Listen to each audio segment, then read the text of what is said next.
Hello everyone, welcome to this art vlog and happy new year.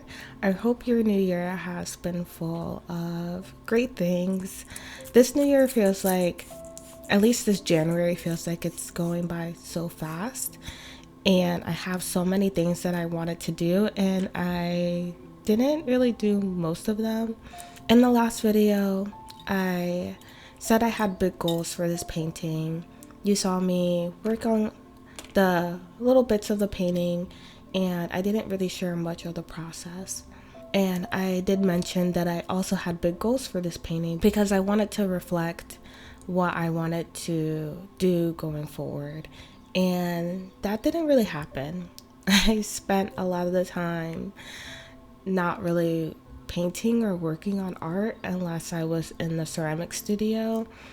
And when it came down to finish this painting, I found myself putting it aside so often enough that I just felt like I didn't have time or the energy maybe to do all the big goals that I originally had for the painting, and it all became just finishing the painting. And so I did finish the painting. I didn't make anything else that I had planned for the painting. So I'd like to share today the final few steps of this painting, while I also share some of the art goals that I achieved last year and some of the art goals that I want to achieve this year. This year, I achieved my mid-tier goal, which was to, I guess it wasn't a goal, it's more like an achievement. I reached 500 subscribers, and I'm super grateful for all of you for subscribing and supporting my YouTube channel, supporting my growth as an artist. I recently went through all of my art vlogs from the very first one to this one now, I guess. And I'm just like really blown away. Like, I feel like I really achieved my goal, which was really learning how to draw a portrait, learning how to draw a face. And there's still so much more to learn and practice, but I feel like I finally am reaching a style that I am happy with. In this painting, I used cold pressed paper, watercolor, and gouache. So for the face, I use my watercolor palette that has my primary colors and the colors that I use primarily for face painting or portrait painting. And I then, after, used some color pencils, which was a big experiment for me to see if I could achieve a certain look that I was going for. And some parts of it I really like, and some parts I really don't like. I don't really enjoy the texture of colored pencils on my artwork, but the texture of the cold pressed paper also adds a level to that too. So maybe I'll try again with just hot pressed paper. Sometimes I feel like when I paint on cold pressed paper, it's like I'm drawing more than painting anyway. So that's something that I want to see how I feel about it on hot press paper, where there's very minimal to no texture. And parts that I do like, I really like how the cheek highlight is going from like orangey to red. I felt like that was really pretty. I feel like I could achieve the same level of line work using my gouache and watercolors, so maybe I don't really need color pencils in that way. So mostly it was just an experimental painting, but this painting was inspired by previous holiday portraits that I do every year in December. Obviously, I didn't really finish this painting in December, but every year in December I do, well, for the past 3 years or maybe 3 years, but not consistently. I think I skipped 2020 because I didn't have my digital tablet at the time, but every year I painted a holiday portrait. It would be a guy with green hair, and it would be digitally. And this year I decided that I was gonna do something more my style. So I have a woman, she has a scarf or a ribbon, and her hair is like a greenish color. that I mix with my watercolors, but it's like a brown green more than a bright green that my usual holiday portraits are. The original idea to start this came from watching Sarah Tepes holiday portrait that she does every year to kind of document her growth as an artist.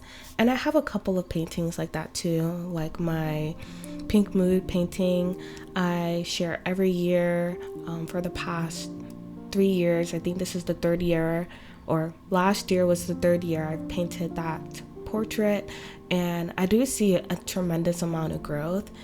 I think I would like to make an Instagram post of like showing each painting every year that I made it, to kind of have a better showcase of that growth.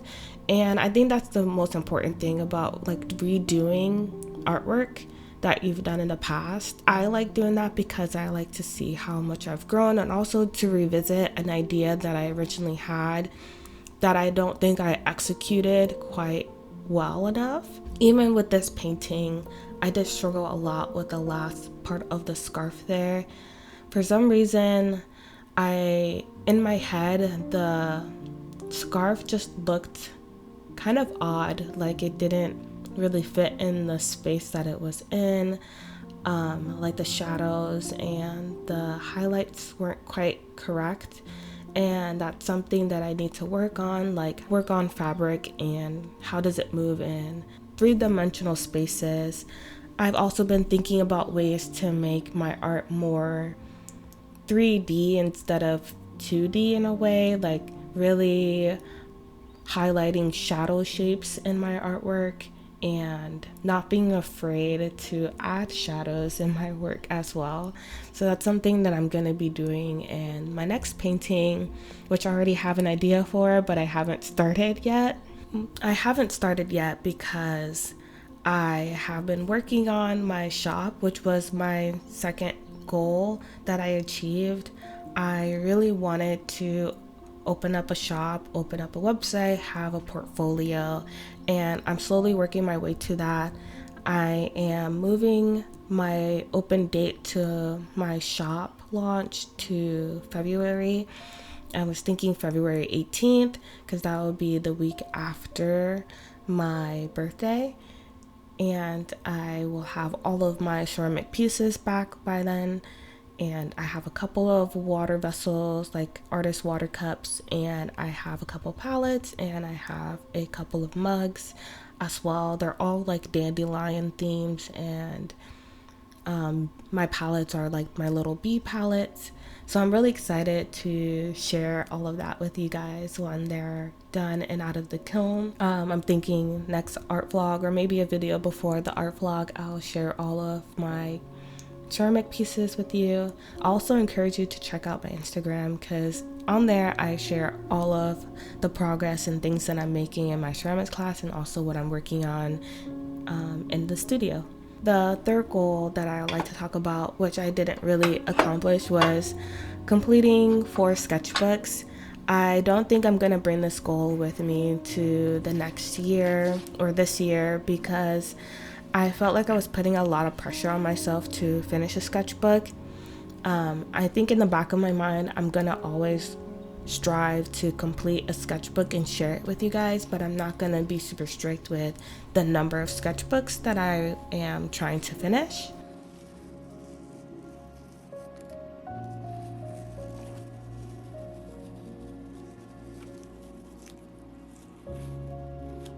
Two of my biggest goals for the new year: one, work on completing The Artist's Way.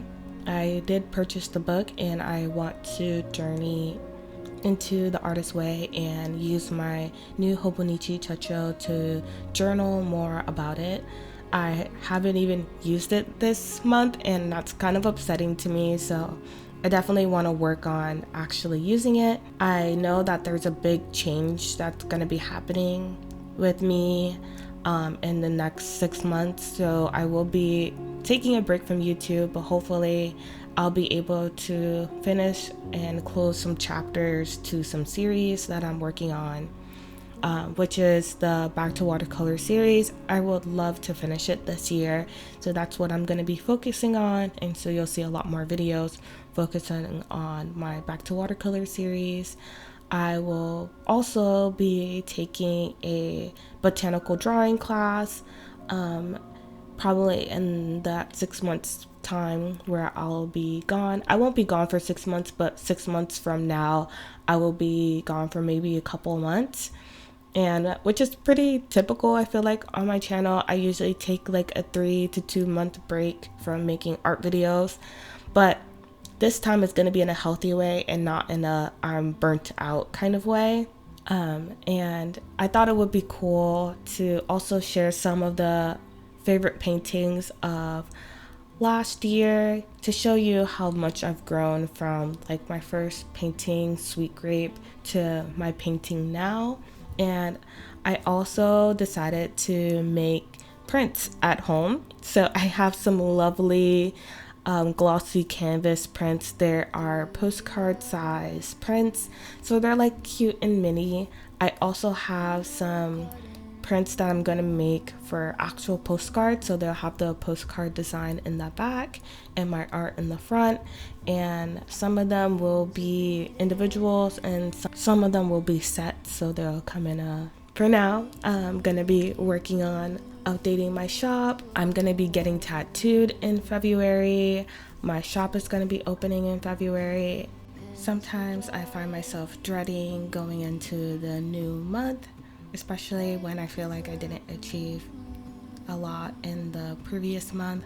But I'm trying to change that. So I'm trying to make little pockets of things that I am excited for the next month instead of dreading it. And I'm really excited for my tattoo, and I'm really excited to share all the things I've made in my ceramics class and share all my postcards with you all. And I hope to greet you all in the new month, and I hope your new year is going really well. Thank you for being here and watching this video, and I'll see you all in the next one. Bye, take care. Phosphorescent